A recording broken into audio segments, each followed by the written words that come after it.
Jock. When it comes to your next build or remodel, you need a team that shows up ready to win. In Springfield, that team is Edge Supply.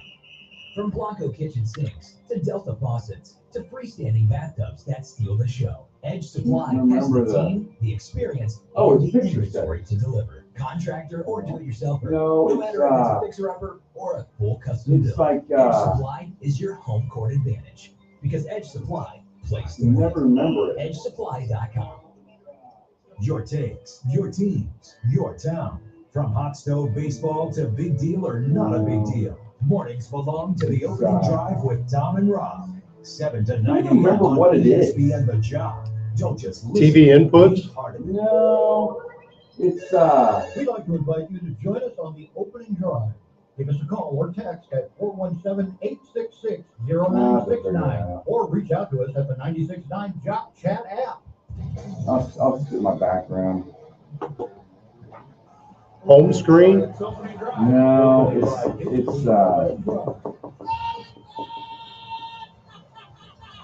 It's smart, it's local, and it's a whole lot of fun.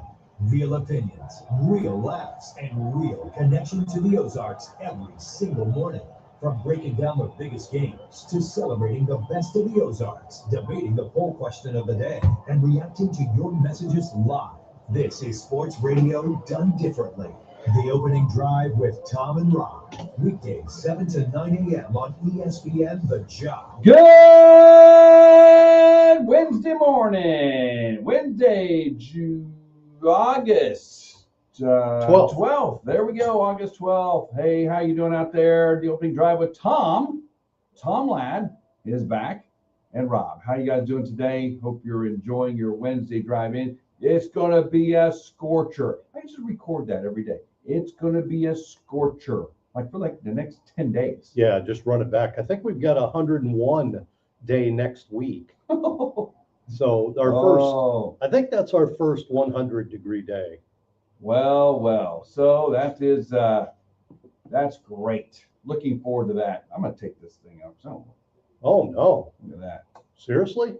Well, here's the thing. See, you're losing me on the whole background thing. I am in studio today, by the way. There we go. Put it back on for you radio listeners. My TV turned off, so I got to fix my TV up behind me. I'll do that at the commercial break. I see it in the background up there. Do you see the Yeah, but Jock? I can't figure out you see it? Well, kind of in the background, you can see it. Yeah, I see the background. Yeah. I don't know what that means. I'll figure that out. All right, somebody turned off our TVs. Probably the cleaning lady or something. Anyway, opening drive, Tom and Rob, glad you're along with us on a Wednesday. We are rolling on the week, hump day. It's Tom's Monday, so it's hump day for us.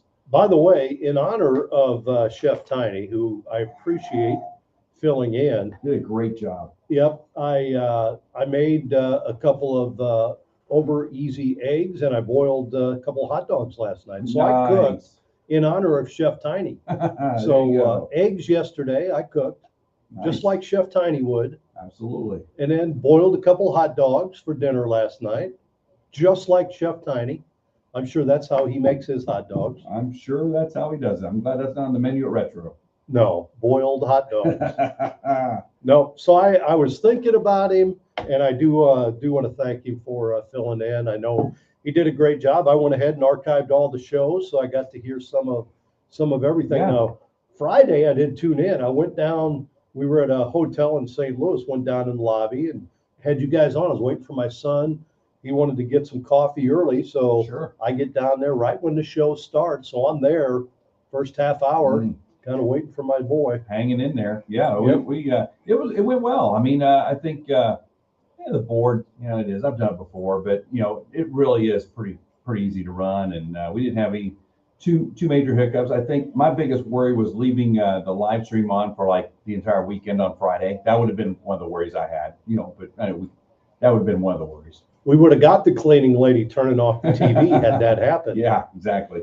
But no, otherwise it went well, and we had a good couple, 3 good shows, and ready to get going because we come right back with it with Craig Stagner, Full Throttle. And I see you got Seth Connor on today. Nice. Seth, former major league hitting instructor. Yeah. With Texas. He's boy, I tell you, he's been around a while. I think he graduated in 2010 from Logan Rodgers, Yep. and immediately started his pro playing career. And from there, he got into coaching, and he's been in coaching ever since. Got out this year, so we'll talk about his lengthy career and why he decided to get out. I'm sure moving around, Yeah. and the seasons wear on a family. Sure. Everybody's it's kind of funny you've got Seth Connor, because we had Ransberger, of course, on Yeah. Monday for the Grip and Rep. We mentioned Seth Connor. I made a note, hey, we need to get Seth Connor on the show. And I said, hey, when you get back, we'll see if we can get him on. But That's why we're a good team. This is we're thinking on the same page. That's why we're a good team, because great people think alike. Right there. You know what I mean? Yeah, that's definitely what it was. So that's great. Seth's going to be on today. That'll be a fun conversation. Talk a little career there, some Grip and Rip as well. You had a good weekend there for the Grip and Rip. So we'll talk about that as well. And then, as always, Full Throttle Craig Stagner. This can be a great, great day. Absolutely. A bear tracker. You know what day it is today? I'm going to go by memory. We should be on day 24. Day 24. Day 24, bear tracker. I was at practice yesterday. So listen to this. First full pads practice yesterday. Yes. And I was there in the heat watching it. Corey and I had a chance to sit and watch it. I'll give you my thoughts during our bear tracker segment coming up this hour. So Okay. you can hear that. But very impressed. I'll tell you what, it's a fast-paced practice. I mean, they move. good. They move them around. Well, they're going to play fast-paced football too. So you better do it now. There's no walking, right? You're moving from spot to spot. You're getting after it. So that's kind of what Casey Woods told us the week before at the media availability. I'm not a coach. I have been a coach, but not not John Wooden or anything like that. But what I like about watching them, and what I like about other coaches that do this, everything is with the game in mind, game speed. They basically set up practice like a game. They'll have halftime of practice. They'll have, they put time on the clock. It's like 5 minutes. How many coaches do you hear win these 5 minutes? Yeah. Win 5 minutes. So they put the 5 minutes on the clock. They'll do, drills for 5 minutes. Clock counts down. Buzzer goes off. Boom, they're sprinting to their next, deal. That's cool. So it's organized. Yeah, it's just like a game. I like that in basketball. I despise people warming up before a game, just lackadaisically taking a shot. Yeah. I'm like, why don't you shoot it at game speed? Yes. Why are you just halfway jumping up? I understand getting loose, but those are the drills. When you're shooting a basketball, nobody shoots it like that in a game. I agree with you on that. When they come out and just kind of throw one up and kind of mess around, dude, that's how you miss shots in a game. Baseball, when you're playing catch, there's a way to play catch. Oh my gosh, yes. There's a way to play catch and do it right. Do it like if you're a pitcher, don't be throwing just to throw. Try to do something that's going to improve your pitching motion while you're playing catch. What do they say? Practice, or practice like you play. Right. That type of thing. Yeah. I'm big on my teams. We have a protocol. We have our coaches meeting every year, but we have a protocol of how we do things.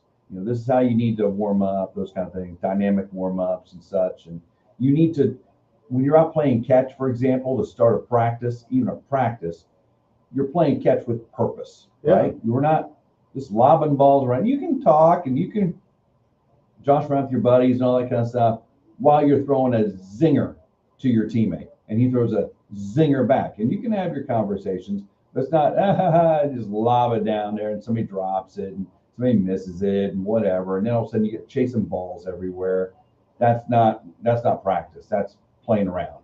So yeah, I'm with you on that. Every sport. No doubt. I watch, as you know, big fan of watching Trevor Bauer videos. Mm-hmm. Every game I watch what he does, but he talks about on there even playing catch. So he's like, well, I had a little problem opening up my front side on So I'm working on that. Love Just it. playing catch. Just playing catch. That's awesome. In between his starts, he's like, everything is with a purpose.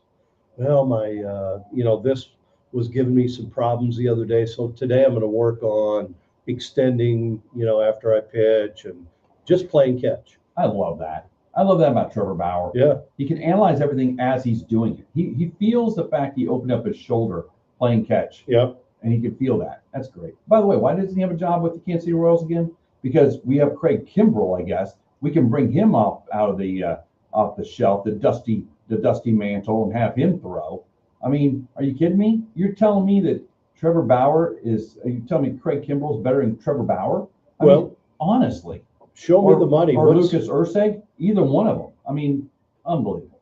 What's the salary difference? Because they would have got Trevor Bauer for a bag of baseballs. Really, $1. They could have signed him. Anybody could have signed him for the minimum. Minimum. He even said, you can take the minimum. I'll give you back all the minimum but $1 if you have to officially pay me. That's what he said. Whatever the minimum is, 700 or whatever thousand it is, I'll give you all 700,000 is back, and I'll just keep $1 because you have to officially pay someone to do that job, labor laws and such. Just to get back in the big leagues. Yeah. Take the taxes out of $1 every month, right? I mean, come on. But I just don't understand some things, but that's the Royals right now. So. Well, it's everybody. I mean, they're not the only ones. I know. I don't understand why you're not bringing back a guy who actually would be a productive mate. Okay, fine. He's not your ace. Okay, that dude can pitch the fifth day. That dude can come out of the pen. You can't tell me that he can't come out of the pen for an inning and shut somebody down for you mid a playoff team. You're telling me a playoff team couldn't use his services right now? It's gotten to the point. There's got to be something that we're not seeing. He's still throwing 96. He's still got what would be considered one of the best curveballs, overhand curveballs in the big leagues. Oh yeah. He doesn't even use it that much there because they're all looking for it. That's his last game. It's like, well, they're all looking for something slow on the out pitch. So, he was throwing a lot more fastballs. It's like they're expecting, the scouting report is, I'm going to throw a breaking pitch to strike you out. Yeah. Well, this game, I'm going with a fastball. And that's what good pitchers do, too. Change it up. Absolutely. Oh, man, I don't know. I don't know what's going on there, Trevor Bauer. But, I mean, I would think every team in the majors could use some guy to come in and get you some innings, get you some outs. Yeah. And that's the name of the game. Yeah, he's eccentric. Okay. There's been a lot of eccentric players in this league over the years. I don't understand why you can't go get one that can get you outs and pay the bills. Mm-hmm. Let's go. But hey, great show today. We got Seth Connor, Full Throttle, Craig Stagner. As always, our show is sponsored by. So I have a whole new appreciation for finding that hotkey when I'm over on that side. Yeah. I mean, it's easier when you're introing it because you got to look for it. Yes. But when we're in the middle of a conversation about Trevor Bauer, and all of a sudden you got to find a hotkey. Yeah. And if you saw these hotkeys, everyone, it's not like they're like big old tabs on there you push. These are like little thin tabs that if you're just off a little bit with that little mouse, you're playing a completely different intro. But which I almost did get. I think I overplayed one. I think that was the one. My very first played against Sports the other day. Played it twice. I had to do it twice. I overplayed. I missed it. I moved down and hit something else. So yeah, that was me. But anyway, play against Sports. Located at Fremont Shopping Center, opening up in around 46 minutes or so. You'll want to jump in there. Hey, gonna be hot, right? You better get your gloves regripped because the gloves might go farther than your ball here if you don't have those gloves regripped. So get your gloves regripped. Play against Sports. Also, of course, they got all the football, soccer, and volleyball stuff now. Shoes, cleats, whatever you need, pads, helmets, everything. Wow. Did you hear about that helmet story? About that kid down in Alabama, Mississippi somewhere, whatever? No, Arkansas had a baby cottonmouth in his helmet. Did you hear about that? No. He practiced for an hour with a baby cottonmouth up in the padding of his helmet. He felt something moving around, so he thought it was a bug or something. Took it off. There's a cottonmouth in there. A cottonmouth, wow. dude. Are you kidding me? Oh my goodness. That to me, that tells me somebody better clean out the equipment shed. Exactly. You know, maybe get in there, before the season starts and clean it out. That was that was a high school practice, and he's like, he didn't get seriously hurt, and then they couldn't get it out. It didn't want to come out of the helmet because up there in those pads, and so they had to pour cold water over it and everything, get to come out, and then the snake chasers came and got it. I wonder if you can. Baby cottonmouth is as venomous. Oh, I would think so. What they say about baby copperheads, they can't control their venom or something like that. But I don't know. All I know is, wow. I don't like snakes anyway. That would freak. I'd never play football again. I'd like to say, Coach, I'm done. Of course, then you know what the coach says in typical coach fashion. That's why we check our equipment every single day before we come out on the field. You got to make sure your equipment's in good working order, including no snakes, I guess, in your helmets. But seriously, yeah, I'm taking it. Can you imagine those guys right now? We know what they do every day. Boom, boom, boom, hit their helmet on the wall before they come out for practice. Oh my gosh. Well, I could see some kid, hearing that saying, Coach, I don't know if I can put my helmet on today. I'm a little leery about something being up there. Oh my gosh. Don't think I can play with a helmet on today.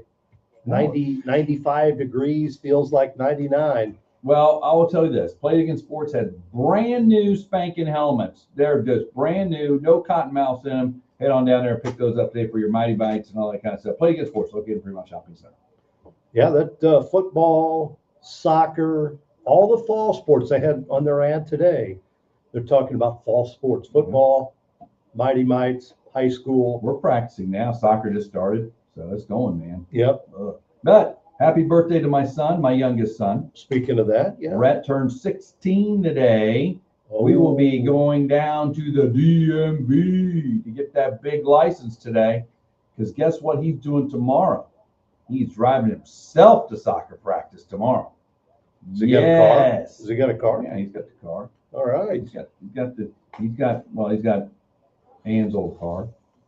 I mean, old car. It's a nice car. Better not do anything to that nice car. I drive it every now and then, the black Acura. So he's got that one. So he's got a chance now to drive himself to all the games and practices. 100%. Wow. No, you're going. I know it's like, no, you're going to practice. Like, you're driving yourself. I'm not going up to, well, Betty Bobby Allison's where he practices, Sports Town, where I practice. You know where I live, south of Ozark. See you, son. Talk to you when you get home. Man. That's good, man. Oh, by the way, pick up your sister from Dance to the Creamery on the way home. I'm telling you, man, it's a good thing. See, when you've had a bunch of kids already, now you're like, yeah, I'm not running that game again. You're down, but I now transfer bus service to you, Rhett. Aren't you worried though that, at 16, I mean, are you worried about him driving, or do you feel like he's capable? Dude's favorite sport is F1. I'm not worried about him at all. Okay. I mean, in fact, he drives that car like a grandpa. I mean, he drives slow. I'm like, gosh, for being an F1 fan, I have no worries about you. You won't be an F1 driver. 10-2? Yeah, pretty much 10-2. I said, you better be 10-2 on the test. Every other time you have figured it out. Just don't make sure the car stays on the road. I also told him, hey, for being an F1 guy, you're the slowest F1 protege driver. He'll go and drive his cart and his motorcycle on like his hair's on fire. He'll drive that car like he's grandpa, man. And that's okay. It's fine with me.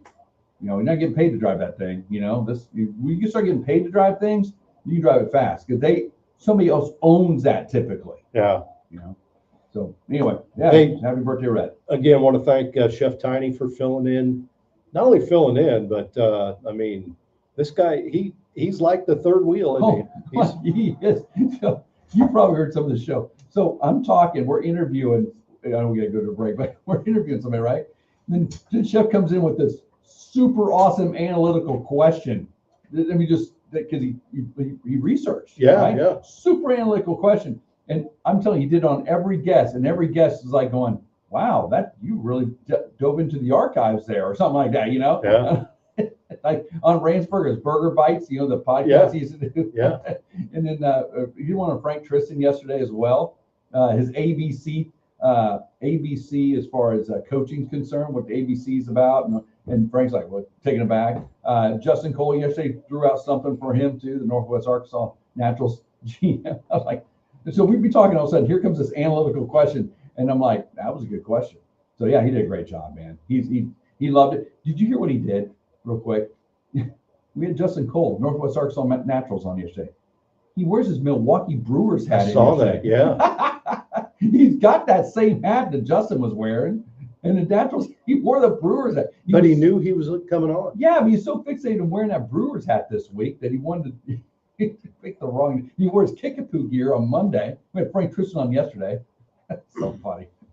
Anyway, Jeff Tiny, appreciate you filling in, my friend. Hey, we got to take a break on the show. You are listening to The Opening Drive with Tom. Yes, that is Tom. Tom's voice. Tom and Rob on ESPN The Jock. Brought to you by Play Sports. Jock, without lifting a finger, just say play ESPN on Jock on TuneIn to your smart speaker and take the opening drive with Tom. Yeah, that was really funny. Wearing a Brewers hat. I go, we got Justin Cole from the Naturals on. Where the hat is your board? He goes, he's like going, Well, I went ahead and archived all the shows. Okay. Because I didn't ask anybody. We didn't have Callie here, you know. I mean, I had nobody here to do it. And then I did some of the shorts. Okay.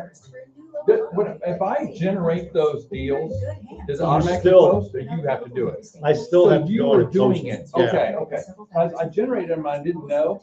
I said generate every day just to.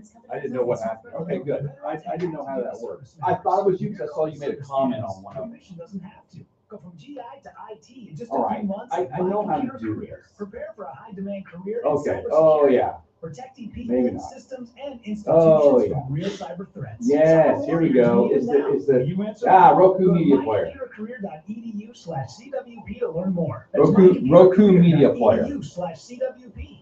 An elite CompTIA certification partner. VA education benefits are available to those who qualify. Okay. Yeah, but because I did that generation, I'm thinking to myself, how are these getting up there? Does it automatically do that or something? And I'm like, I wouldn't think so. But I'm like, hey, they're showing. Number 10. Well, Don do the donut. That worked out good. Yeah, he told me. They hate boring advertising. No one cares that you've been in business since the late 60s. And they know just about anyone on the planet Lights are who say hot. that they've got the What? biggest Well, selection. I actually disagree with that guy on that one. Nobody cares if you're from the late 60s. He said Too many Mike's. words wrapped around a tiny Is idea. yours off? Rather, entertain with your marketing. Tell people your story. Everyone can relate to and That remember could be Mike's stories. behind. And the more people can relate to and remember you, the better chance you have of earning He a said the shot at mics their are hot business. right now. For more on the 10 most common mistakes in Craig did. marketing, visit Mics hot right now. ZimmerCommunications.com. Your marketing resource in Says Southwest off over Missouri. there. ZimmerCommunications.com. This, I'm not using this. ShopOzarks.com mascot, something obnoxiously cute. Then I've somebody got, suggested a I'm giant used over walking coupon, and honestly, Yeah, that that's felt weird. just obnoxious. So That was yeah, bad. we'll skip the mascot. Instead, we'll keep doing what actually works. Helping you save Who big said that? local restaurants, Craig. automotive Craig shops, sent a health and note. fitness, entertainment, and more. No cute Yeah, but how long mascots ago was required. it? Just real Was it local just now? savings at ShopOzarks.com. He sent a, check your Did you know messages. you can listen to all your favorite ESPN The Jock programs live at 969thejock.com? The Opening Drive with Tom and Rob, A Coach's Perspective with Jenny Hopkins, The High School Show, ESPNthejock.com. Facebook. We'd like to invite you to join us on the Opening Drive. Give us a call or text at 417-866-0969 You hear that? or reach out to us at the 96.9 I'm gonna give- Chat app. Oh. I'm gonna give him a code word. What? I'll give him a code word. Are they still doing that code word? Yeah, I think this is last week. The Sports Bowl question of the day on the opening drive with Tom and Rob. Can you hear it? ESPN The Jock. What a stupid question. Code Just word. said it. Craig just said code word. Code word A lot of stupid questions. The Sports Bowl question of the day through on the Facebook, opening though. drive with Tom and All right. Rob on ESPN The Jock. Well, it looks like you guys are all going to get to hear us during the commercial break today, so I better be aware of what I'm saying, I guess. I guess we're going live through Facebook or something. I don't know what that's all about. My mic's muted. Is yours on your computer muted, Tom? Well, I'm not using my computer, so That's weird. yeah. So, That's weird, Tom. That's Yeah. like next level. That's like next level stuff right there. This is how the government pries into your Exactly. business. Yep. Wow, that's scary. I do have my my phone launching us, but that No, that wouldn't do it. shouldn't. And my phone wouldn't. I mean, that wouldn't do it either. Anyway, we'll have to figure that out later. I don't know. Whatever. We'll just fine. You talk to us during the break. Might as well leave the cameras on, Tom. I know. We're going to talk during the break. Might as well leave the cameras on. All right. Hey, the opening drive with Tom and Rob on ESPN The Jock, brought to you by Play Against Sports. Hey, our live stream, by the way, which is now live all the time, I guess, by Highland Dairy. They're sponsoring our live stream on Facebook, which I guess you get 24/7 access to us. We'll probably go home and we get 24-hour access on our Facebook Live there as well. I mean, just anywhere we are. Highland Dairy sponsoring that. Well, at least the audio The audio of it. Yeah. All right. Video. We actually turn off the video after the show. Yeah, I was kind of afraid I wasn't going to. Yeah, you were going to forget. I actually did. Did you the live flex stream, and everything? I did. In fact, I did it quick. You know, sometimes I forget, but this one's like, it's pretty quick. Flex, Boom. in stream. Yeah. Just so I wouldn't forget. That's pretty much why I did that. So, all right. So, poll question of the day. We didn't have a poll question. We haven't had one since Thursday. I was going to try to do a poll question, and just never did. I ran the opener for the poll question. Then we started talking about something else, but I just didn't do it. Just because I just need to learn how to do it on X. Well, you could have done Twitter. it on our. I guess you could have done it on Facebook. I guess. Yeah. We had a couple we talked about that we ended up talking about. We actually said, hey, you know, gave them out the phone number. Let's talk about it or whatever. But I didn't end up doing it. So. Well, I put one up today, and of course, Little League World Series is going on, as you know. That's like the NBA playoffs and the hockey playoffs. That kind of lasts forever because they have to play their state championships and then the regional championships, and then they get into the Little League World Series, and it lasts until, I mean, the kids it's Christmas break. Yes. And they're still playing the Little League Yes. World Series. It's literally they've taken it. You know, they play. It's so funny. They play the Little League, right? And then they just go on this tournament trail. Yes. And they just keep on going. It's just like seems like there's a state tournament, regional tournament, sectional tournament. They just keep on going. And finally, the Little League World Series. So I always wondered when Webb City used to play. They've been in there a couple of times. I don't know who else from this area. I know Webb City's been in a couple of times. How they were getting out of school, you know, because school starts, but the Little League World Series seems like it goes on, you know, throughout August. And throughout August, yeah. It ends like late August. I know because when I started our baseball club, the Springfield Mavericks back in 2010. It was 2010 because Rhett is 16 years old. I started it when the day Rhett was born is when I started the club. We were at the what do you call it? We were at the hospital, and Rocco Baldelli's dad was coaching his youngest boys team, and there's a big difference between Rocco Baldelli and his youngest brother. I mean, it's like a Ryan Rhett difference in age. You know, it's a big, and they're Rhode Island, and they were wearing navy and silver uniforms. I'm like, those are the coolest looking uniforms. That's how the Springfield Mavericks, now the USA Prime Mavericks, were started in that hospital room at Mercy. That's how we started the Mavericks.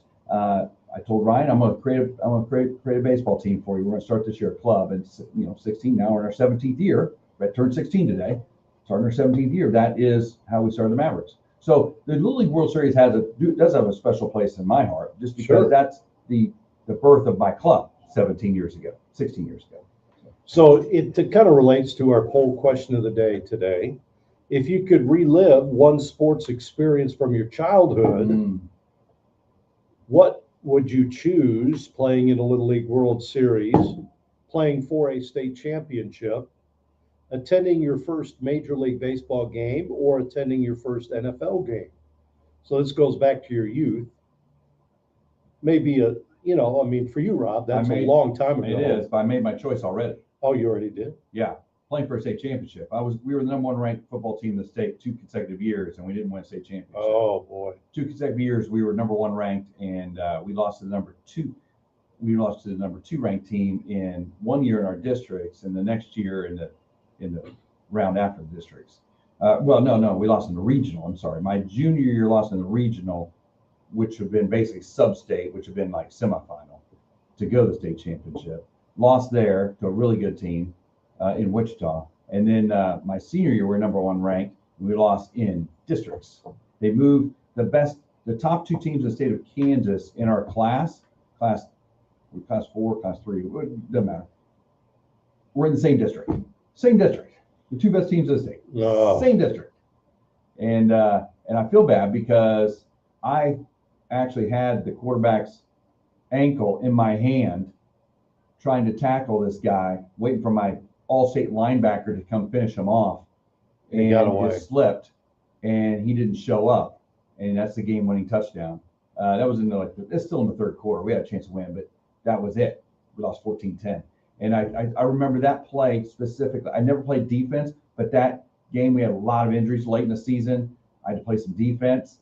I was actually playing nose tackle, which at 160 pounds is not a nose tackle, but I was quick. What? So I could shoot the gap, and yeah. I messed up. They couldn't run their plays, but I couldn't really do anything. But I go in there and start grabbing ankles, and that one slipped out. Yeah, that sucks. That's one I remember vividly. Then the next week, so that was the last district game. So we're out of it now because they're going to blow this other team away in the last game. They're going to go on, right? So we're playing for nothing the following week. In this poor town, Osage City, Kansas, we were playing at Osage City in our final game as high school football players. That poor town, I think it was 86-0 or something. We beat them or something. It was a stupid number. Wow. Seniors played the entire game, and we just, man, I bet you they didn't. It was bad for them. But at the end of the game, we're still upset. So you never made it to the game. Never made it to the game. Made it to the semifinals. Wow. Or my junior year, and that we're number 1 ranked and we lost in districts. So I have a feeling when teams are number 1 ranked in state or number 2 or whatever, and you lose in your district, you don't even get out of your district. I have immense empathy for that. Absolutely. Well, right now you don't get that back, Tom. No. Right now, playing for a state championship is number 1. So at 80%. Attending first Major League Baseball game. Do you remember that? I do. It has to be a Royals Royals I don't game really for remember. you, right? I don't remember. I remember probably my 3rd or 4th. Yeah, Royals game, Kansas City, my grandma and grandpa, both my grandma and grandpas, and my dad and my mom. Yeah, I remember that. I was probably 3 or 4, I suspect, somewhere in that range. I was young. I wasn't kindergarten yet, but I was huge. I was decked out. Of course, my grandma and grandpa on both sides buying me anything I wanted. That's only grandson. Anything I wanted. I mean, I want that hat. Okay. Ooh, I want this. I want the foam number 1 finger. All that kind of stuff. I literally left that thing fully decked out and everything. Wow. Eating food. The vendors come by. I want some of that. Boom. Here's some peanuts. Here's some cotton candy. Here's hot dogs. Here's drinks. I mean, here's ice cream. I mean, my grandma and granddad, they would compete with each other. Both my grandparents would compete with each other. Oh, I'll get it. Nope, I'll get it this time, Jim. Nope, I'll get it, Roscoe. I got it. Nope, no, I'll get it. I got it. That's so funny. They did that for a lot of years. That was fun stuff. I remember my first game was at Bush, obviously. Old Bush. Willie Stargell was playing for Pittsburgh against the Cardinals. Yeah. So I remember Big Willie. It was kind of later on, I guess, in his career. He was a little heavier and didn't look like I would think an athlete would look like. Yeah. He's a big guy, isn't he? Yeah, he was a big guy, and it didn't look like he was in great shape, but he was still a name player. Hall of Famer and everything. But I remember going. I just remember the feeling. Because I was one of those guys. Read the sports page. My dad would get 2 papers every day, and boom, I'd steal the sports page every morning. Look at that on both papers, and I used to. God, I don't know how much money I spent on newspapers back when they had them. Right. Even when we worked together. Yes. Every place we went. Yep. I bought a paper. You did. Every day. Every day you bought a paper, and if they had multiple papers in that town, you bought them both. on the way home, we'd stop. I'd get a paper. Yes, I remember doing that. We always stopped and got a paper. Yep. It didn't matter what town we're in. Loved reading newspapers. That's the thing, man. That's the thing I miss a little bit. I know we're all digital now and everything, but man, the newspapers were cool. I mean, I look forward to getting the newspaper every day, you know? Yep. And we lived in a small town, South Topeka, so that newspaper was printed, you know, in the middle of the night, and by golly, it was with us first thing next morning. We had it. I mean, we had the newspaper every day.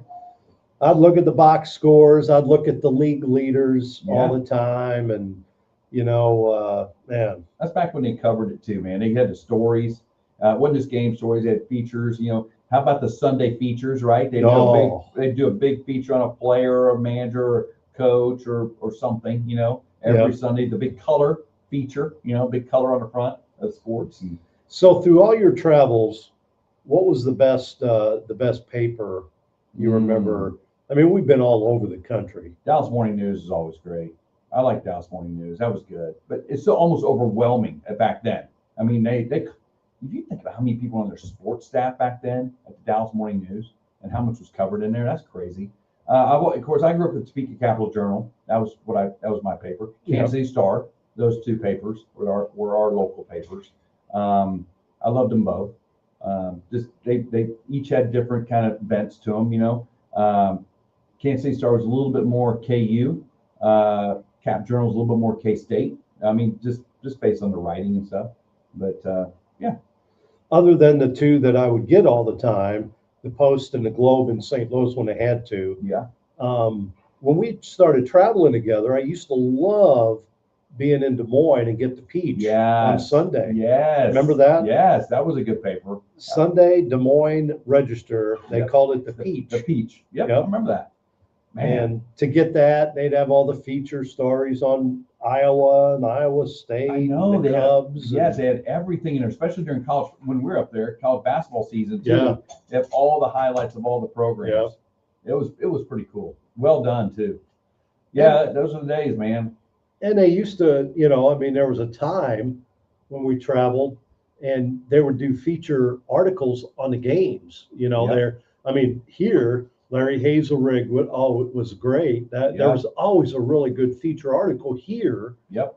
Not always in the other locations we went to, but once in a while you get a good feature article. You know, we were really blessed here in Springfield. Really everyone around here, you guys know, the news leader, we were really blessed to have Hazelrig and Scranton, and then even Courier doing the op-eds and stuff and the features.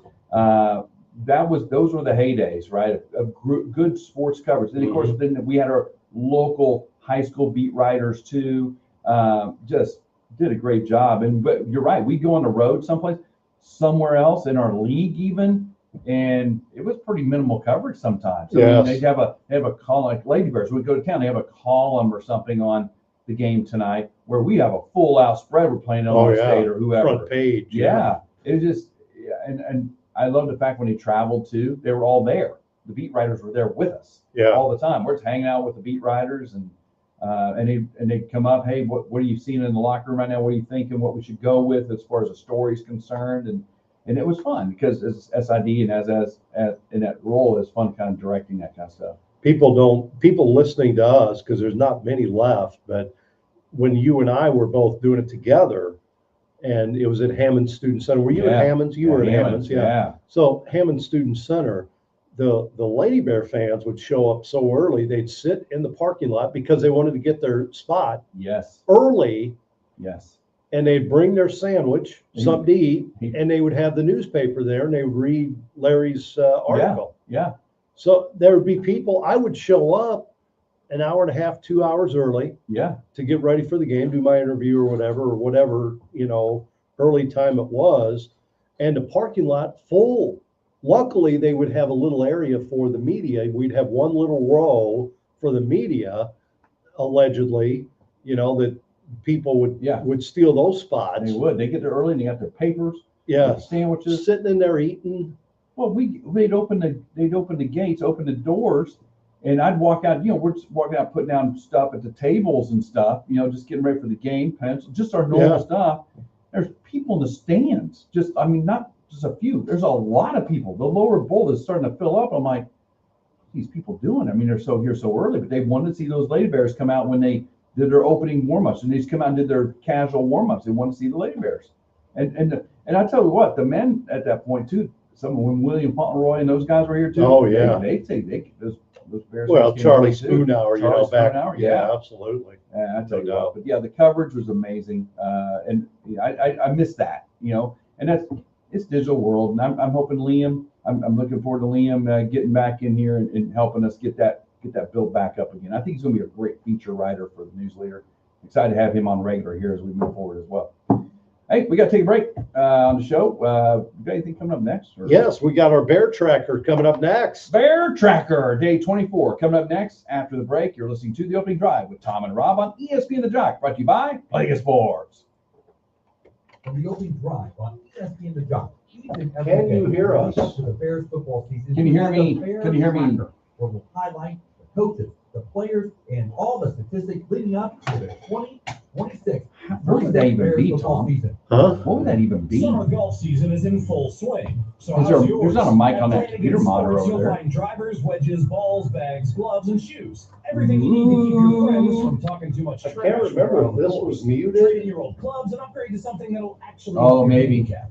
Because when you studio? trade in, you win. Before your next tee time, swing by Play to get Maybe. Sports in the Fremont Center on Battlefield Road. We'll mute it and And see if it remember, works. when you trade Hey, in, can you hear us? Hold win. on. Can you hear us now, Craig? Okay, I'm going to mute it. He's answering. Hi, I'm Bill Dunn with Advocates. And I'm Abe. Bill, He was when answering. people hear accounting, The audio sounds like it's from somewhere off mic. Basic compliance. That's not the full picture with Advocates. Okay, go ahead and mute Not even that. close.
See Automotive today and get summer ready. It'll take a sec.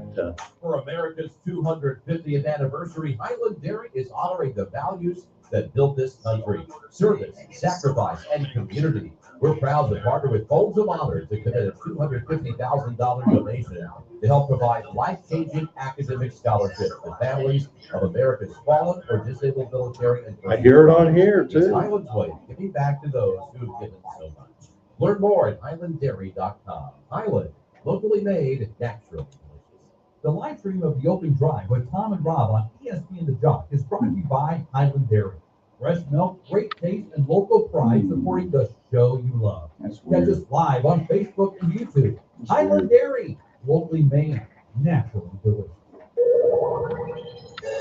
We'd like to invite you to join us on the opening drive. Give us a call or text at 417-866-0969 or reach out to us at the 96.9 Jock Chat app.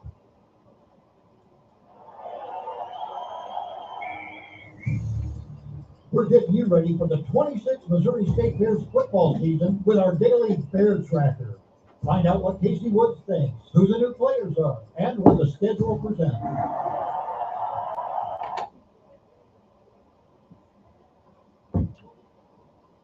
Now, yesterday I let this go. Let it play out. Because I like the, the B, E, A, R, S, Bears. Dun, dun, dun, dun, dun. Man, doesn't that just get you fired up? Man, I get goosebumps when that song plays. I bet you guys do out there too. Bears, getting ready to take on Texas A&M in 24 days in College Station. We go down and kick their tails and take their money. By the way, Texas A&M, CBS has their college football playoff top 12. Okay. Texas A&M's in there. Okay. Number 10. I think it's amazing you're going to get in there with one loss. That's pretty cool. I mean, if you think about it. Yes. No, with one loss. I mean, that's pretty awesome. I Yeah. mean, I think that's the advantage of them playing us early. They can overcome that, and they can still make the playoffs. That's amazing. I shows you how good they're going to be and how good we're going to be. So where are we at in that list? Are we 12? Not quite. We're just outside the top 12. Yeah. We got work to do. We got work to do. I got little work to do. Okay. Yep. Gotcha. Went to practice yesterday. So the battle of the top quarterbacks, the two quarterbacks, is real. Henry Beelan the fourth, who is a 6'3", 225-pounder, transfer from Duke. Good arm, good passing arm. What to do? Do you remember what's the show? Is it Dan Patrick, the show that does the bell every time you say somebody's stats like that? Yes. We need to do that. I need to get a bell. Okay. Yep. Anyway, go ahead. So he's the bigger version at quarterback, 6'3", 225 Duke. So Nice, he dude. played basically in 3 years. He played 13 games at Duke. Okay. Didn't put up great numbers, 540 yards, 5 TDs. If he did, he wouldn't be here. Let's be real. Okay, True. go ahead. Dad was a defensive tackle at Vandy. Yes. Okay. Yeah. Now the smaller version at QB is Skylar Locklear, 5'11", 195, 5'11", 195, transferred in from UTEP. Good arm. He's the speedy quarterback, He's fast, but he's dude. smaller, 5'11". Man. I mean, you watch him out there, it's like, can he see over the line?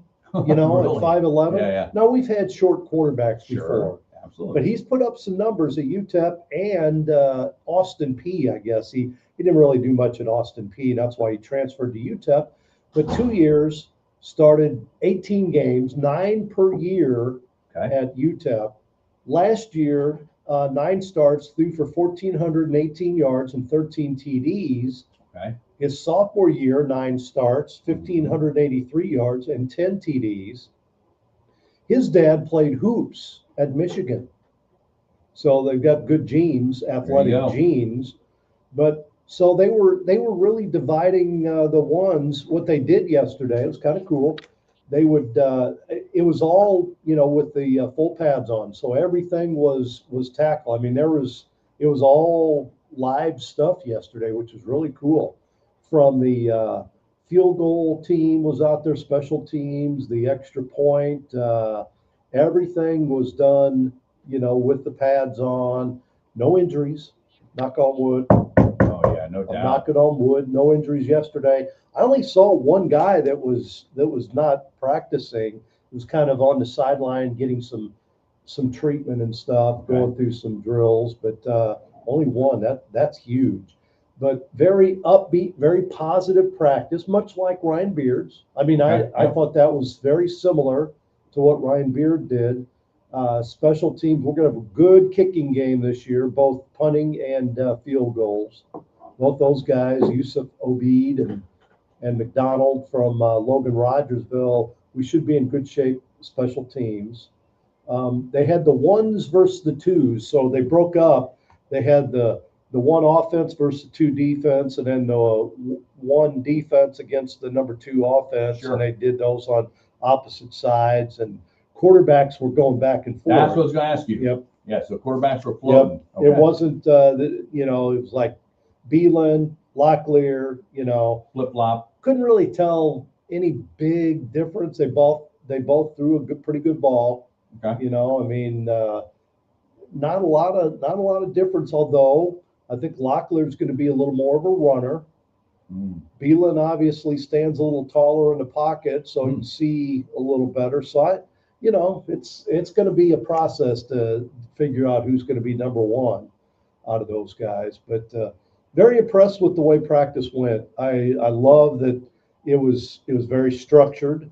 All the coaches, they'd break up into groups, linebackers, defensive linemen, linebackers, they had groups and they went through their drills, 5 minutes, boom, Go to the next drill. Move to the next one. Yep. Wow.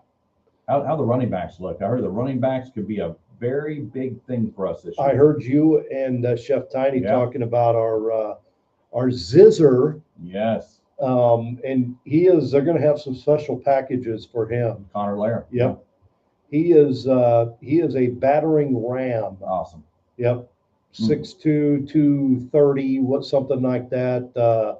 Yep. They'll have some special stuff just for him. Matter of fact, they did a few plays where it was him right, him left, him right, him left, just give him the ball every play. Gets 3 yards. Yep. Gets a first down.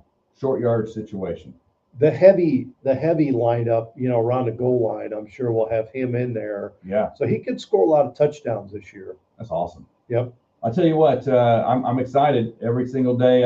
We move towards opening kickoff night here on September 5th. I'm excited because I just think that in this world of college football, nobody knows what we have, which is great. We're kind of behind the wall. We know they know Casey Woods. They know what he's done. And they know we've lost these players, Jacob Clark and such, and some other players. But nobody knows what we have behind the wall. They know what we've transferred in most likely. But when you take that and you stir it into the pot and put it in the stew, what do you get out? Does the stew come out good? That's why I'm thinking. I really wish I could, give you more on the line play. Yeah, that's hard. It's very hard because, they're going to rotate, especially on the defensive line. They're going to have a lot of guys that are going to rotate in and out. I tried to keep an eye on the Glendale, pair. You've got the transfer from Tennessee. Kel Lindstrom, yeah. Yep. And then Roy should get a lot of playing time, it looks like, both of them. And Big Mike was out there. Yeah. Now, Big Mike is interesting because, he's learning everything, Yes. and I kept hearing during practice, Big Mike, over here. Yeah. They're trying to get him to go to the right place because he's never done it before. Never done it before. Don't you know what position he is? But when he was in there, defensive tackle, basically, Okay. defensive Yeah. end, defensive tackle, right on there. He was clogging things up. Go tackle someone. Go get him. That's the thing with him, and that's what Casey Woods is talking about. That he could be I'll say a secret weapon, but he could be a secret weapon. He's a physical specimen, and he could go in there and your job.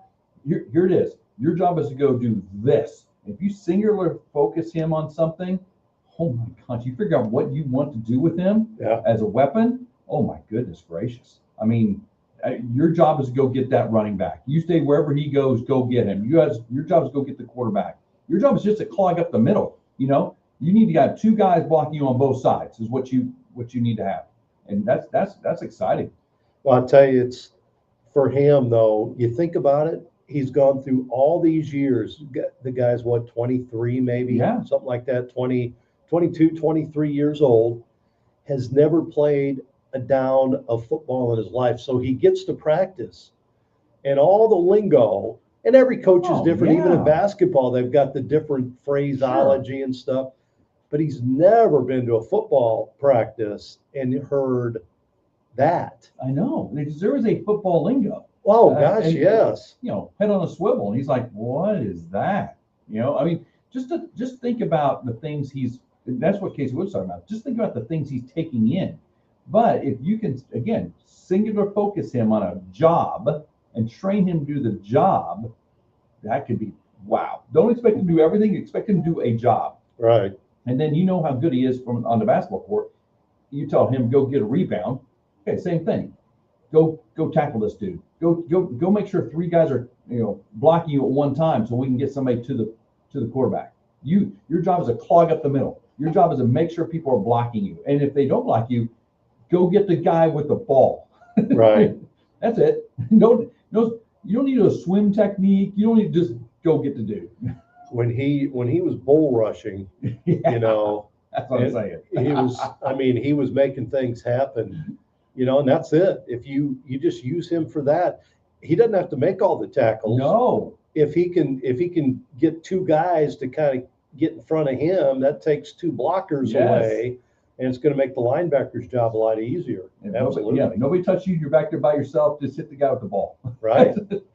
That's the only thing you gotta do. I'm looking forward to watching him play. That's gonna be fun. And I really think, I know there's a lot of expectations this year. I hope let's not put too many expectations on this team, because it is a new coach, new system, all that kind of stuff. But all I can say is the enthusiasm of Casey Woods alone and his coaching staff alone will get you a couple of wins this year. Okay, that alone will get you a couple of wins. He will get a couple of coaching wins this year. Everything else is going to be on the field. And I just think that we have the tools. We lost a lot, but then again, we didn't know what we had. And look what came back. 75 players from a bowl team came back. They know how to go to a bowl game. That alone, that experience, I don't care where you were on that roster, we can go to a bowl. So that mentality alone, I think, is going to be a big thing for the Bears this year. No, experience is great. Again, find that right quarterback. Yep. And the fact is that you've got two of them in case somebody gets injured. True. And they're about the same level. That's awesome. It's almost what Casey Woods just decided to go. How are we going to run the offense? What offense are we going to run? How are we going to scheme? And then he'll make a decision from there. I think that's kind of. I think he's probably got two schemes going now for each quarterback, and he said which one flows better. And I'm telling you, there may be one of these things this year. One scheme may flow better against Lindenwood than it does against Texas A&M. We don't know. Right? Because you got to go with who you're going up against too. Maybe this team this week is a pass defense specialist team. You may want to go with a more running scheme. So you may see a little bit. It may be a quote shared position. I don't think coaches like to do that because they want a leader at the top. But never know. All right, top of the hour. Seth Connor coming up next. Is that right? Yes. Seth Connor, former MLB hitting coach, and of course with the Blue Jays, also with the Texas Rangers, will be coming up next on the show. Full Throttle come up at 8:20. You may be able to hear us during the break talking about Facebook Live. We don't know. We don't know what the technology is. I must have screwed it up while Tom was gone. All right, back in a moment on the opening drive with Tom and Rob on ESPN The Jock, brought to you by Play Again Sports. This weather update brought to you by Highland Dairy. Highland Dairy, locally made, naturally delicious. Springfield weather on the Jock. Happy Wednesday. Today's going to be another hot and steamy day all over those Ozarks. Got a rotator in there, and it's only supposed to play one day. These rotators, they never set right. Good. Mute us on that deal now. Mute us now. Do it up mid-yard.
early part of the season. It's a feedback. Time against the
Opening drive.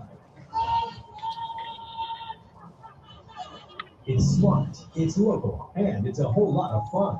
Real opinions, real laughs, and real connection to the Ozarks every single morning. From breaking down the biggest games to celebrating the best of the Ozarks, debating the poll question of the day, and reacting to your messages live. This is Sports Radio done differently. The opening drive with Tom and Rob. Weekdays 7 to 9 a.m. on ESPN The Jock. Oh, all right, back in the opening drive with Tom and Rob. It's 8 o'clock, 8:03 actually, as you get ready to head into work. If you're not already there, glad you're along the ride with us today. The opening drive with Tom and Rob on ESPN The Jock, brought to you by Play Against Sports. And we're going to talk some baseball now. And it's funny because we've got Seth Connor on the line. And we were talking to Seth Connor Monday with Rance Berger about how he made his GRBL debut on Monday. Is that your first time playing for the GRBL, Seth? It is. Gordon, thanks for having me on. I don't know how good my internet is, but let me know. But yeah, that's my first time playing in the GRBL and that awesome league that Tony Lewis has created for guys to have that second chance that he talks about. And I had a lot of fun on Sunday, so it was a good opening day. Yeah, you had a couple of hits, I hear, and you had a nice little debut there. And I tell you what, it's a great league, isn't it, Seth? There's a lot of guys out there that can flat out play ball.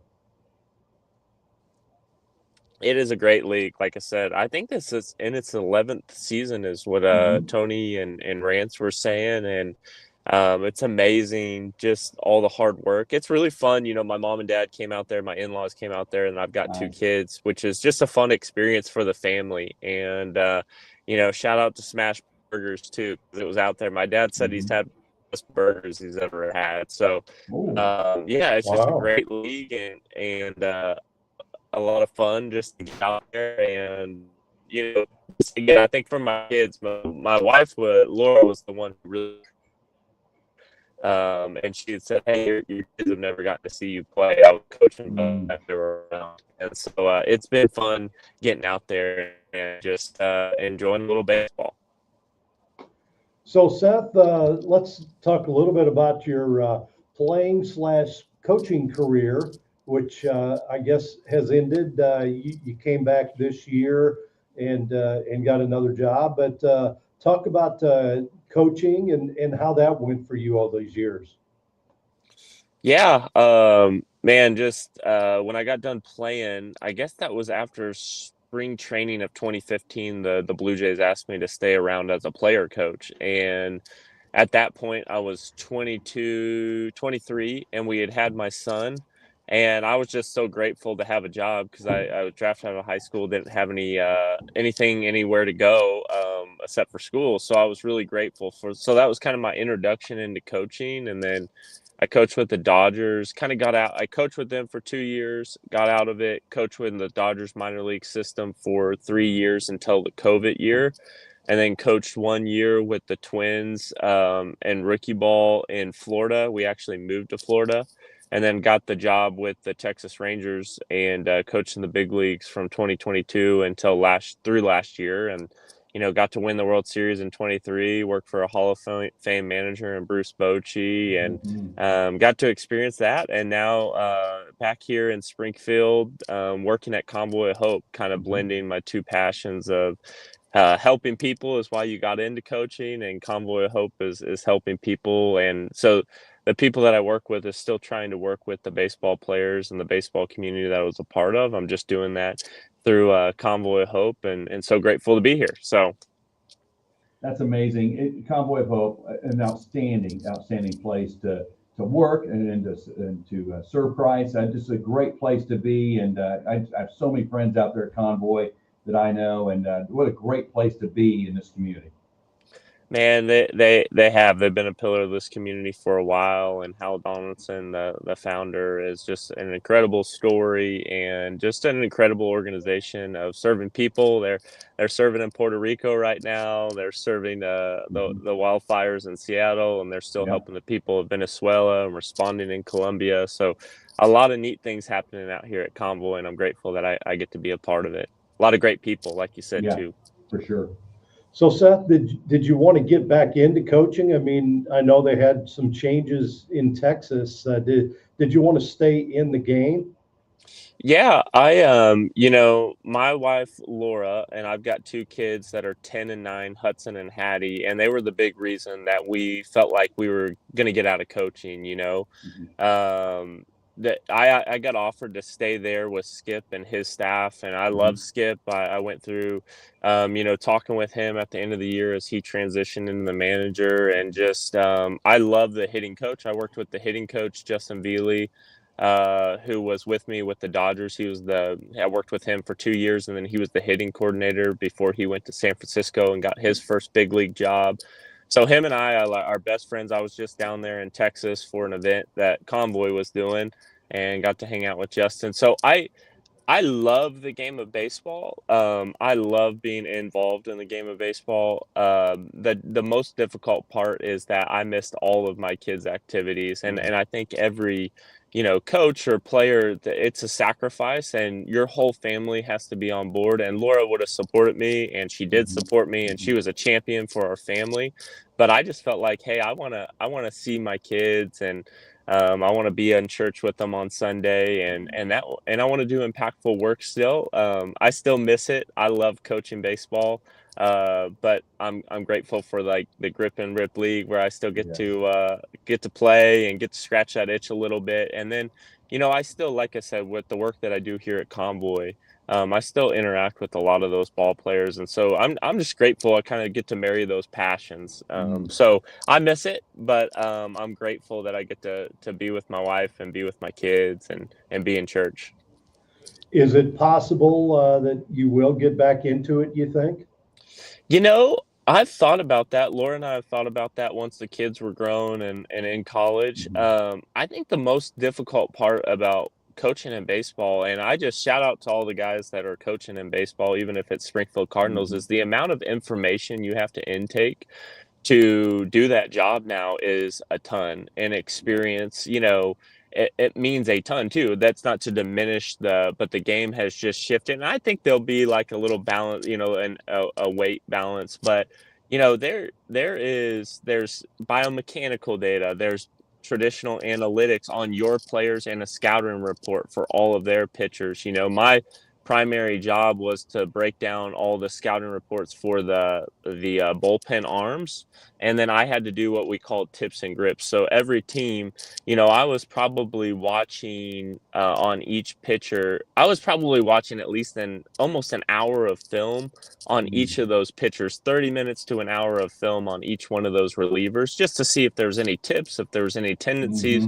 going through all their data. And that's on top of like looking at our hitters and making sure that, hey, as a group, we're on their biomechanics. Like, hey, they're he's 4 degrees more open right now. He's not getting as much rotation. He's not loading patterns, not the same. So there's just a lot of information to comb through as a major league coach.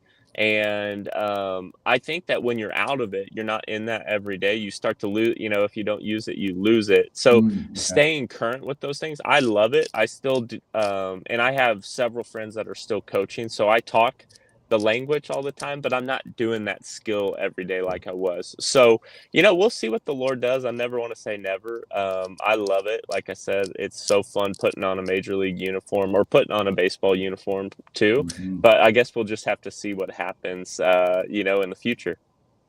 So you've been a part of this whole analytics revolution that's been going on for the past few years. We see so many different types of analytics, and you experience it, like you just said, each and every day, what you had to do just to prepare for that night. What is that the biggest change in baseball you've seen probably in your career? Yeah, I think I feel for the players too, just because with the rise of social media, and there's sports betting now on baseball games, and in every major sport, and that changes the dynamic for the fan experience. Just because those guys are still human, you know what I mean? Those guys, and when you get to be behind the curtain, those guys are just husbands and dads and father, their sons, their siblings, they're just humans, and so the betting has really changed that. The analytics has changed that. The way they get paid, the analytics really drive them, which I think it kind of distorts sometimes. That's why it's sometimes so enjoyable to see the guys who still play the game for there's a true love of the game, and they're not worried about the money aspect so much of it.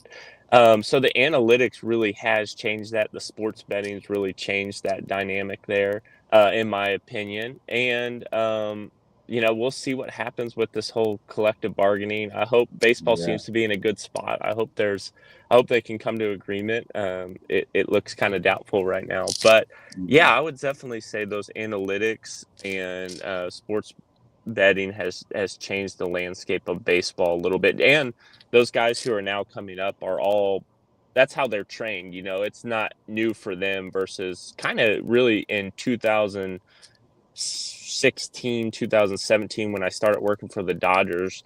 That was they were kind of on the front runner. Them and the Rays were kind of on the front runner of using analytics. And so, yeah, now it's just so prevalent in the game. And like I said, I still think there's a ton of value, for guys who have seen it. Bruce Bochy was saying analytics. It was just said through the lens of seeing the countless number of baseball games. Mike Maddox, who has seen so much baseball and coached so many baseball. There's still so much value in that. But these players now have shifted where they're so objective instead of the subjective too. It's just changed the dynamic of the player too. Interesting. So Seth, give me a couple things you loved about being a hitting coach at the major league level, and a couple things you didn't really care for. I got to go to every major league ballpark, and as a kid who grew up loving baseball, playing baseball, to go to every single ballpark and get to see that. I that was just so cool, and something, in the World Series run, I'll never forget that. Yeah. That home run that Corey Seager hit in Game 1, and then the Mhm. walk off that the series that Adolis Garcia had in Houston. I'll never forget the feeling of Game 5. My mom and dad got to come experience Game 5 against the Astros, and we were up 4-2, and then Altuve hit a 2-run home run, and then Paredes hit a home run, and we went and we lost that game 5-4. And I'll never forget that feeling of being like, Dad, I don't want to go down to Houston and just watch those guys celebrate, all this. And we were just rivals with Houston. And I'll just never forget those feelings, and getting to win down there. It was so satisfying getting to beat them and just all the hard work. I miss the camaraderie of a locker room. I think anybody who's played sports can attest to that, no matter if it's through your high school, or college, or if you got to play some professionally. That dynamic of being in a clubhouse is just so fun. And the brotherhood that's there, you get to share in those success moments. I miss that. I don't miss not being with my kids. And, my pace of life is just so much different now. You get holidays, which is so strange. You get a weekend off, that's strange.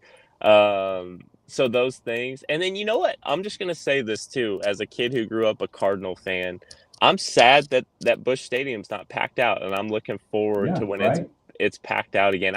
I got to go in 23. That was my first time going to Busch Stadium, and I was so excited because, I was like, I've never seen this place not packed, and to see it, it with empty seats, I was like, this isn't the Busch that I know. And so I'm looking forward to hopefully seeing that place packed out again too, as they're doing their rebuild.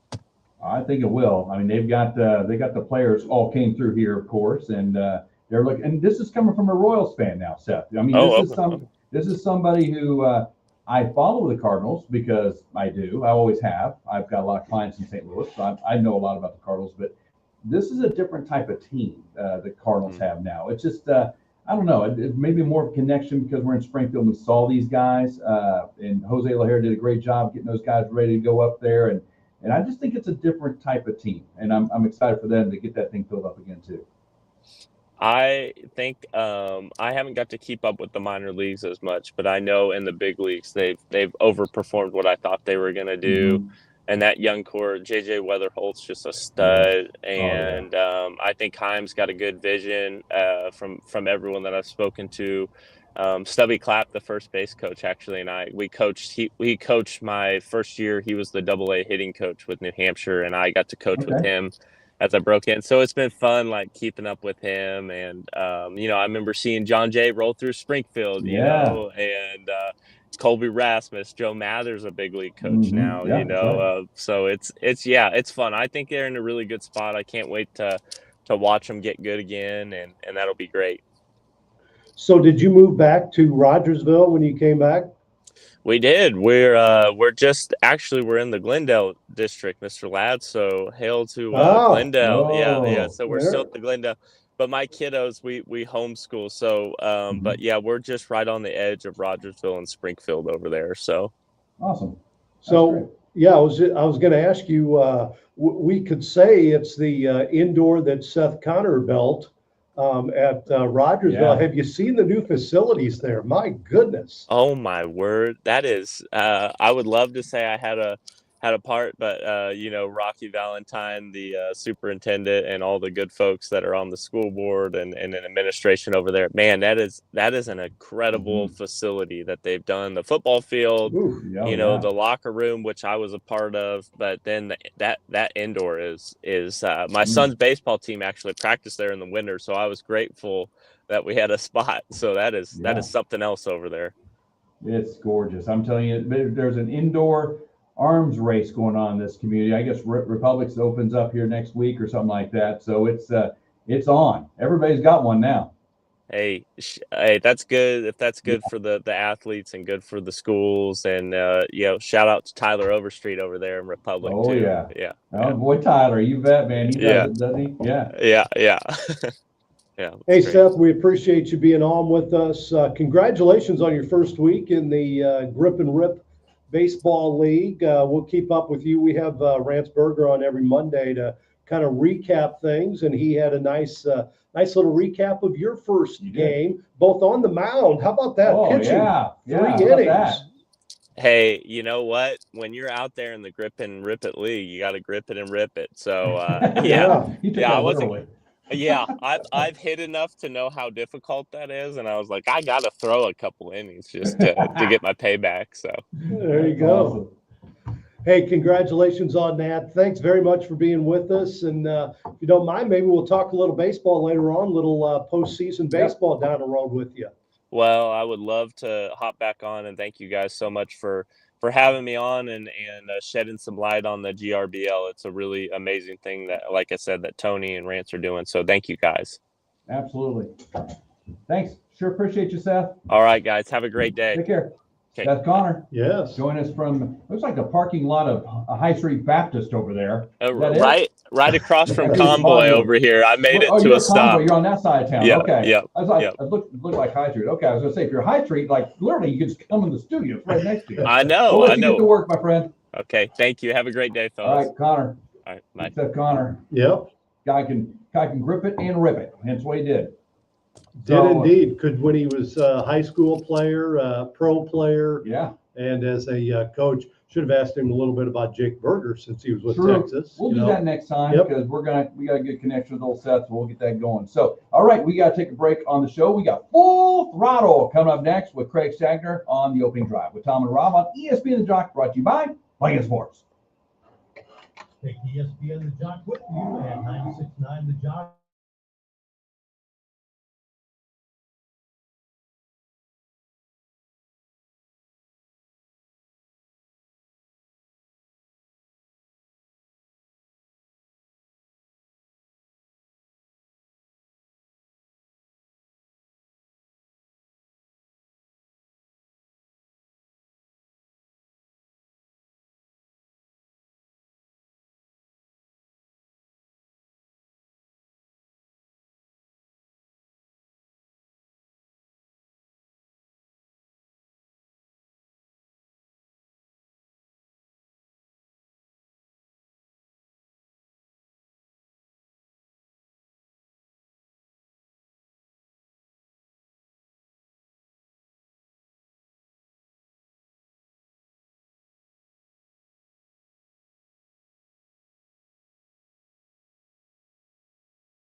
You to join us on the opening drive.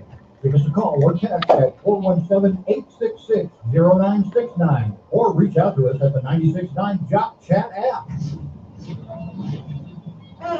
Feel the need for speed.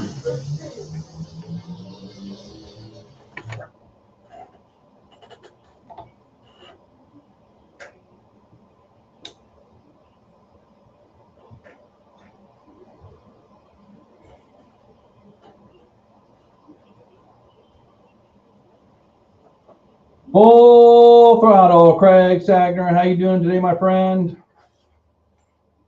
Can you hear me, Craig? Can you hear me? He cannot hear us. Tom, he cannot hear us. He cannot hear us. He cannot full throttle if he's half throttle here. He sees us talking. Yes, Craig, you there? Check the I mute. can't hear you through the There app. we go. There we go. Yeah, I wouldn't listen through the app anyway. That's going to be delayed. So you're going to want to mute that out. Can you hear us otherwise? Yes, Craig, you there? I give me call in. Yeah, I guess there's a delay on the computer for some reason. Weird. Well, are you listening? Hey, do you have your earbuds in? I can hear you on my iPad through the app, but through the screen, but not through the StreamYard. Good question. Call in, Craig. Call in. Let's do that. We don't need to try to figure out technological things here. You mean just call in? Yeah, call. Yep, call in. That's weird, Tom. Yes. I don't know what that is. I don't either. Strange deal. What'd you do? I don't even know. What buttons did I push? I don't even understand. You know, you let Rob run the board for a couple of days, and everything is discombobbled. Discombobbled something.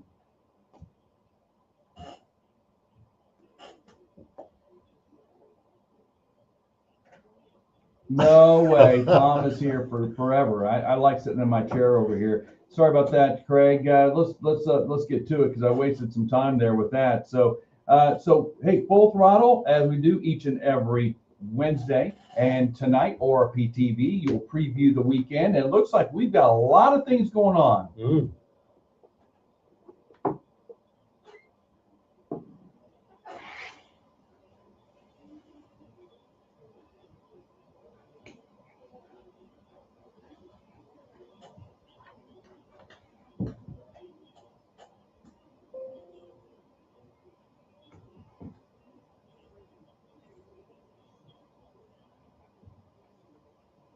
And we're back up and running because we didn't have any races. It wasn't last. We had races this past weekend, didn't we? Or no? This was not the weekend we had races. Yes, right. Yeah. Yep.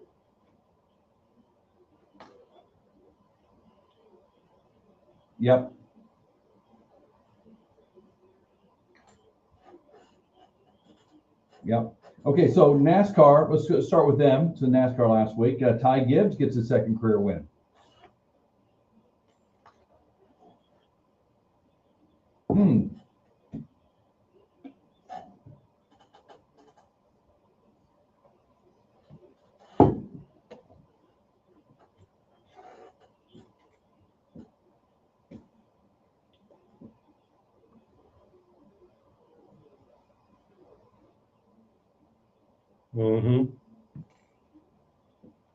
Oh, really?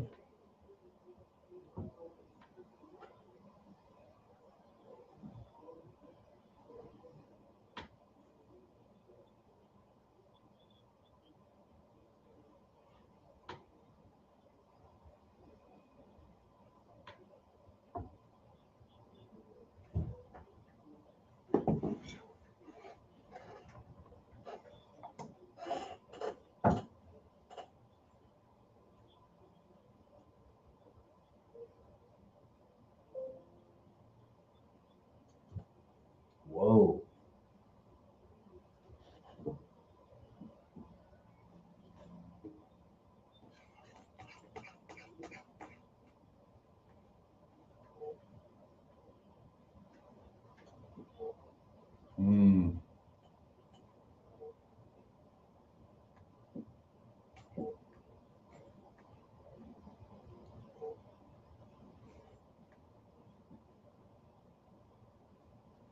Ruined the whole thing, didn't he?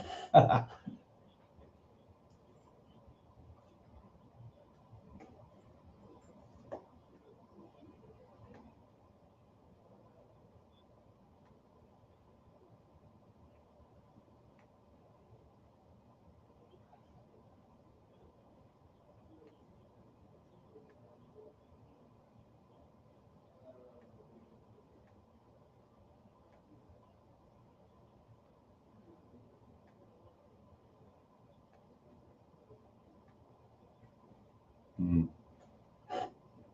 So is there something special about what Joe Gibbs is doing? Is it the car? Is it obviously money's an issue, but what is it that separates them from everybody else?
Mm-hmm.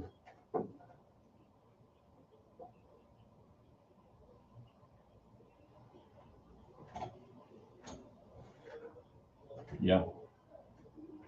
Yeah. I tell you what, that's another thing too. Just the numbers, sheer numbers, and the technology they all have, they're sharing it. That's wow. That's amazing to me. Hey, let's just transit. Go ahead. Yeah. Mm-hmm. Sure. Sitting in, yeah, they're all coming out of the dugout one after the other. So okay, so let's talk some IndyCar here a little bit. And Alex Palau wins his 6th race of the year. Man, that's very impressive.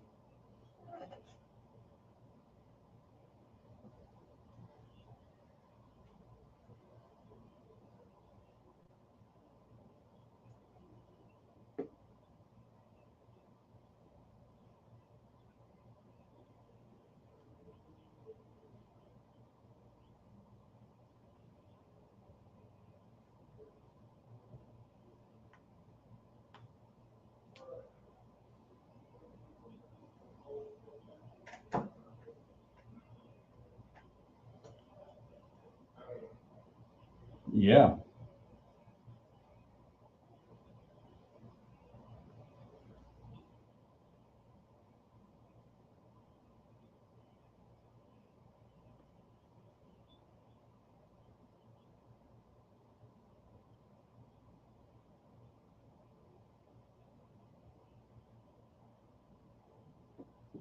Oh, sorry. I was looking at Alex Palau. I was kind of looking him up a little bit. See how good. Because I haven't followed IndyCar in a while. I was like, oh, this guy can race. It's like this guy's doing great. It's consistent.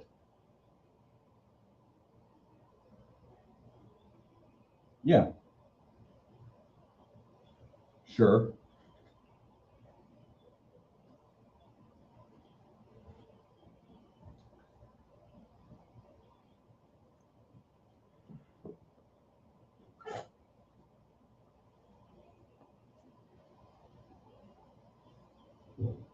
Sure.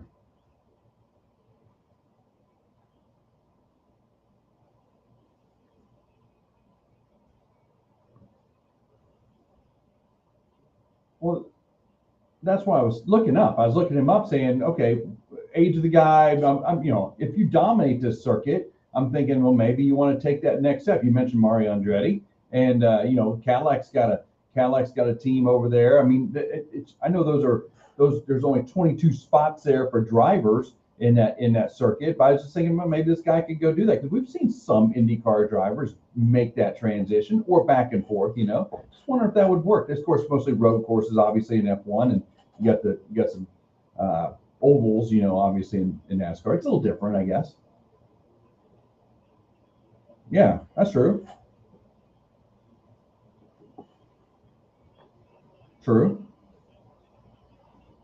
Yeah. Yeah. Yeah. That's true. Hey, let's switch over to some motocross. You mentioned that earlier on in the conversation. What's going on in the motocross area?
Mm.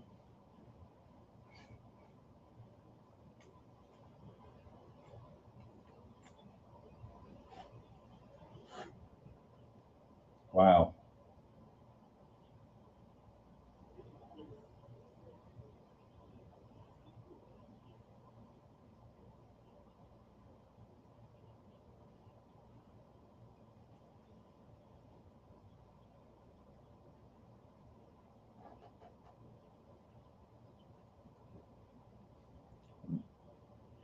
Oh, man. Wow.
Ooh.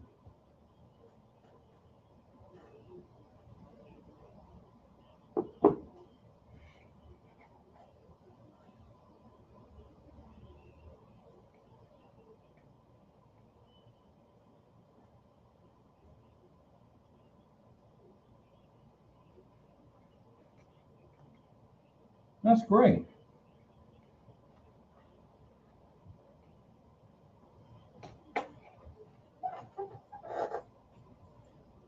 Mm. That's exciting. That's great. What a feather in a cap for our area. That's awesome.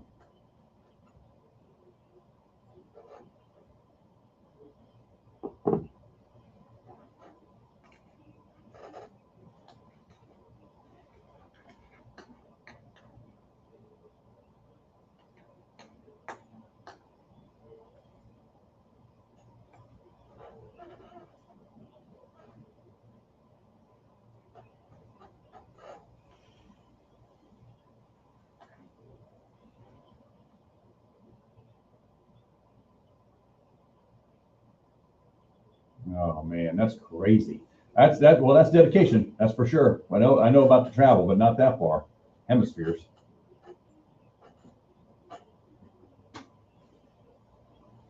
Sure.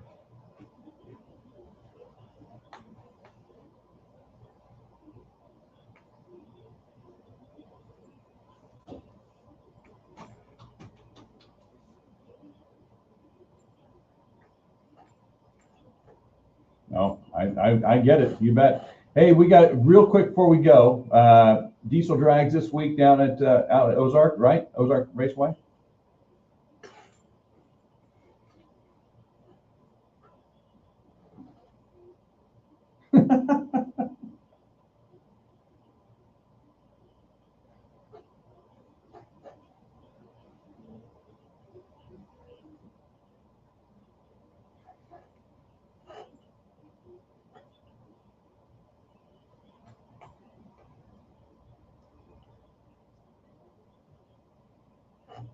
Okay.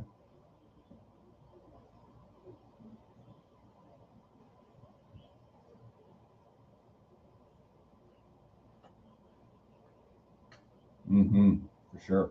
Hey, Craig, do the diesel trucks, when they're drag racing, do they cut you off on the road, on the highway, like they do when I'm going to St. Louis? You're going up a hill and everybody's a little slower and the diesel truck cuts you off. Do they do that at the racetrack too?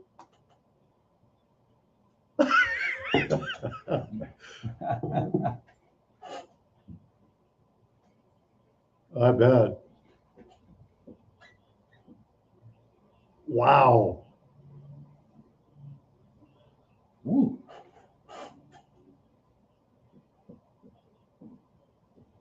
Oh, that's great. Well, I appreciate you as always. Sorry about the technical issues. We'll figure that out. We're actually working on it, efforting as we speak, but sure appreciate you coming on each and every week. Full Throttle with Craig Stagner, ORP TV tonight, 6 p.m. He'll wrap it up with all the results on Sunday night, 6 p.m. ORP TV on Facebook Live, YouTube Live, and TikTok, and all the places, places probably we've never been, but Craig Stagner's there with a presence, and we sure appreciate you, my friend.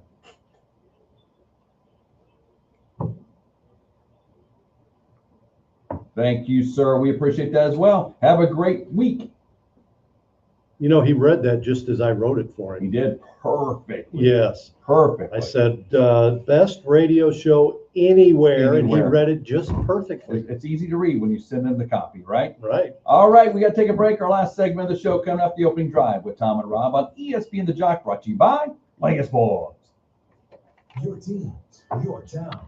From hot stove baseball to big deal or not a big deal. Mornings belong to the opening drive with Tom and Rob. 7 to 9 a.m. on ESPN The Jock.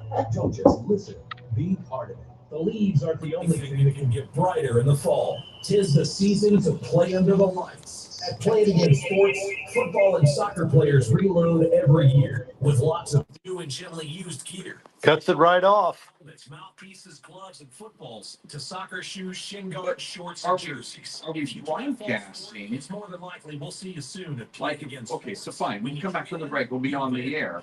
Is it just quiet during the break? Maybe? When I mute it like this, like that, there's nothing on Facebook right now. But listen. Basic compliance. That's not the full picture with advocacy. Not even close. Our advocates, accounting is just a foundation. They also provide CFO services, strategic business planning, controllership support, and even HR services. HR surprises people. Why don't we offer that? Because your people Is there a strategy, compliance, audio muted thing you can do on the computer over there? Look it down the bottom right corner. Or it should have like audio over there. Should be muted. that understands their entire business. And that guidance helps our clients make smarter It's decisions. picking it up off something. Right. Yeah, it's muted. Did you right here? Yeah, I just muted it. Okay, well now do it. You still hear us? You can hear me talking right now on Facebook Live. Yep. You can hear me talking on Facebook Live. Huh? When you start spending money on your marketing, making mistakes is not something you want to do. So That's muted. That's muted. Nothing now. But as soon as I unmute this, we're on.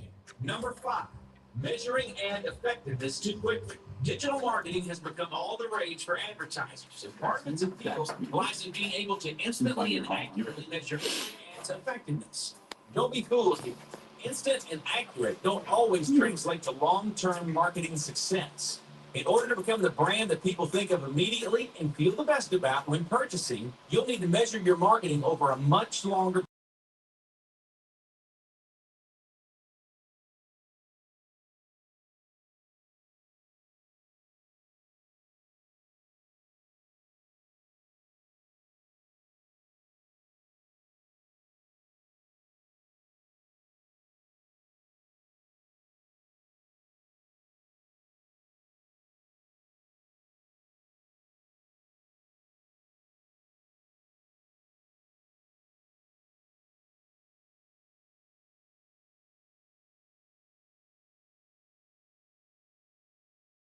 I would just do it on my phone. Give us a call or text at 417-866-0969 or reach out to us at the 96.9 Jock.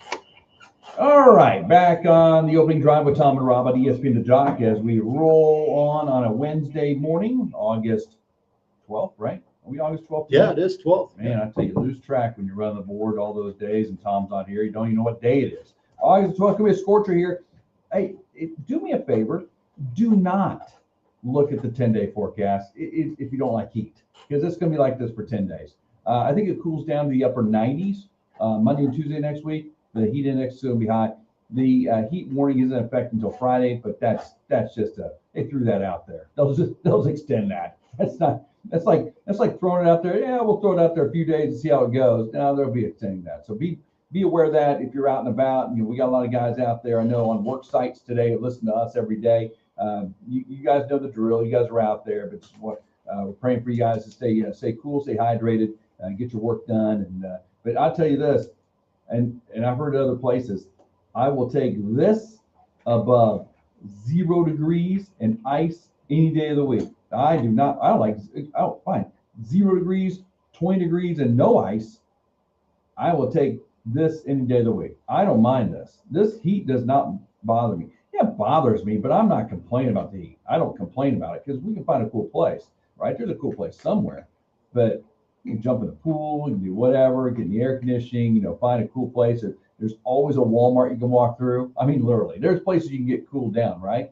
But man, when it's winter, oh, I don't like winter. Tell you what boggles my mind, my little neighborhood I ride around up there in this heat. Yeah. And I try to stay close just because I don't want to get too far away if it gets, sure, too bad. So every other house now has had their roof done in my neighborhood. Oh, yeah. Every other house. And these guys in this heat are wearing long sleeve shirts.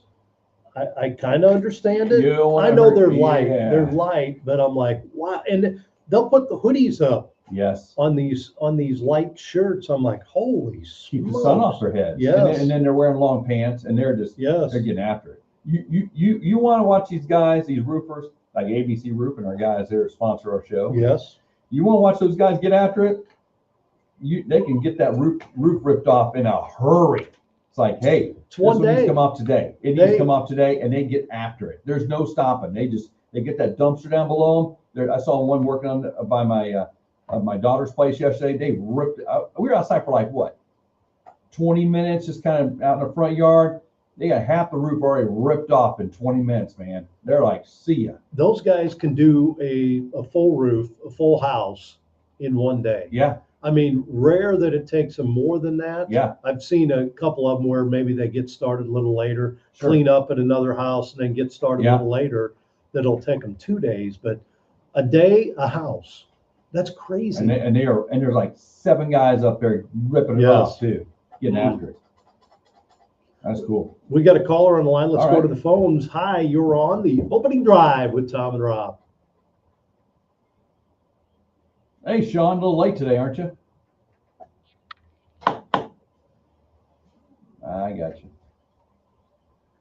All right, there you go.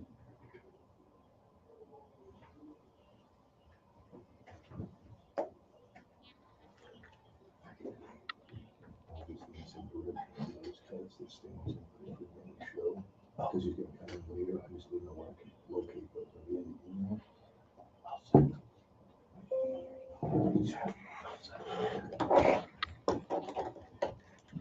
Mm-hmm.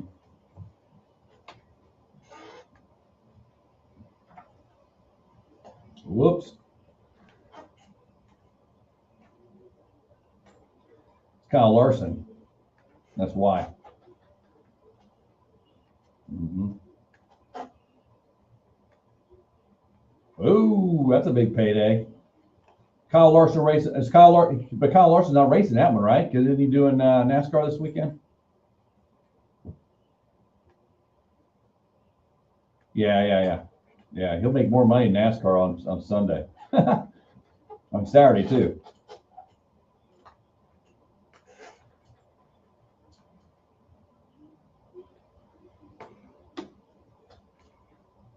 Yeah, he's good at it too. He's really good at it. Yeah.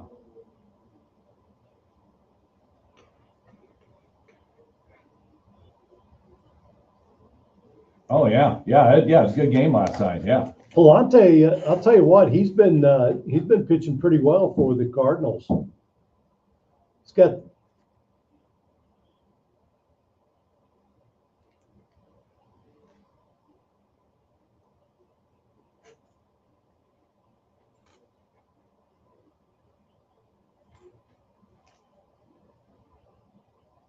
Yeah. They had another new name, Rob. This just drives me nuts. We have a guy who hits a home run last night. They just picked up Saturday from the Chicago White Sox. Everson Pereira hits a home run last night for the Cardinals. I'm like, who's this? Yeah, I know. That guy just brought in the lineup, right? Yeah. Hey, you're going to start in center field for us. I'm like, I have to check this guy out. Now, who's this guy? I thought Memphis. I don't remember that name. I check Memphis a couple times a week. Yeah, came straight over. Yeah, that was a big trade earlier in the late last week. They got him over, and he stepped right in the lineup with a 1 for 3 and a home run. And I look at it's his 5th of the season actually. Yeah, I look at what they did yesterday. Palante did great. I thought he pitched very well. Soriano comes and gets that win, but I tell you what, you look at what they did to the Phillies offense. 0 runs. That's the thing that most impressed me. 0 runs, smattering of hits around the lineup, nothing out there very, very much. That's the impressive part. Palante's got kind of that. It's not a herky jerky. He throws right over the top, but he's got a little twist to his motion, which I think throws people off, and especially when he throws his off-speed pitches. 6 innings, no hit, no runs, 4 hits, only struck out 2, but and he walked 3. So he wasn't dominant, but he pitched to contact, and they were popping him up or grounding out. So 6 innings, it's pretty good. They brought in Reyes. They're from Giants, I guess they brought him in. The Phillies did. He's hitting 194 since he came over. He's like one of the best hitters in the game. Oh my gosh. Phillies better get going here, right? They're hanging in there. They're still 8.5 out behind Atlanta. They'll make the playoffs, 64-57. But good win last night for the Cardinals. Another bullpen implosion for the Royals last night. To lose. If you did not catch that one last night, lost out to the Dodgers again last night. Another 1-run game that they should have won. 5-4. They dropped a decision for the Dodgers last night. Irsay comes in, 2 walks, a hit, and then game's over. And Royals losing extras last night, 10 innings, 5-4 at Dodger Stadium. And they have almost exact opposite records. The Dodgers go to 72-48. The Royals are 49-72. And last night is a microcosm of why the Royals are 49-72. You have no one to finish a game. They blew the lead late. The Royals took a 4-3 lead on an error as an out, as a catch in center field for the Dodgers, who the center field then dropped the ball. Cagliano was already tagging a second, came all the way around the score to take a 4-3 lead, but in Royals fashion, they typically find a way to lose late when the bullpen comes in. So Royals drop a 5-4 decision last night late. In case you did not know, you probably already did know. That's why we didn't talk about it earlier. And then the big story in Major League Baseball, and if you're going to talk about this, Paul Skeens with a significant drop in velocity yesterday. Only 65 pitches thrown. It was not injury related, according to Pirates manager Don Hilly, the reason they lifted him after 65 pitches. But I'm talking significant drop in velocity yesterday. This is got to be a little bit concerning for the Pittsburgh Pirates and for Skeens as well. Skeens 9-11 on the season. He allowed 2 runs, 1 earned on 5 hits and 1 walk, 4 strikeouts.